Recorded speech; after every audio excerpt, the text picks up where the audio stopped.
पाठाचं नाव काय? कोण काय खातो आणि कोठे राहतो. बघा, कोण काय खातो आणि कोठे राहतो. आता या चित्रात कोण दिसतंय बरं? कोण दिसतंय? माकड. कोण आहे? माकड कुठं असतंय मग?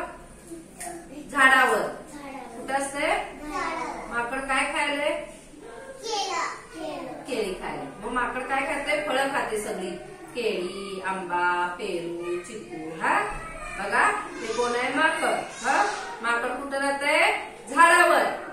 आणि काय खातंय? सगळी फळं खाते म्हणायचं. काय खाते म्हणायचं? फळं. आता बघा, आता हा कोण आहे चित्रातला? उडी मारणारा कोण आहे? उडी कोण मारतो? तुमची उड्या कोण मारत जातोय? शर्यत कुणाची लागलेली ती आपण एकदा गोष्ट बघितली ती. जागेवर हलायचं नाही. वेदांत. ससा. बरोबर, शाबास. शिशूने उत्तर सांगितलं. ससा. हा ससा की नाही कोठे राहतो? शेतात. कुठे राहतो?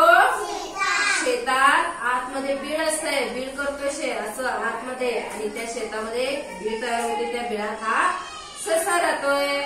ससाच्या तोंडात काय? बघा, काय खायला ससा? गाजर. शाबास. बोलायला उत्तर दिला. छान. काय खायलाय? गाजर. बघा, ससा आहे. ससा शेतात राहतो. शेतामध्ये बीळ असते. त्या बिळात असते. त्या बिळामध्ये राहतो. आणि काय खातोय? गाजर. काय खातोय?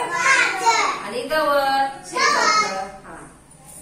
आता बघा, हे कोण आहे? आंबा. आंबाला पण काय म्हणतो? गाय. म्हैस म्हणतो की नाही आंबाला पण? ही कोण आहे? गाय. काय? गाय. काय? बघा, गाय कुठं राहते? गोठ्यात. कुठं राहते? गोठ्यात बाजूला राहते की नाही आपल्या घरात.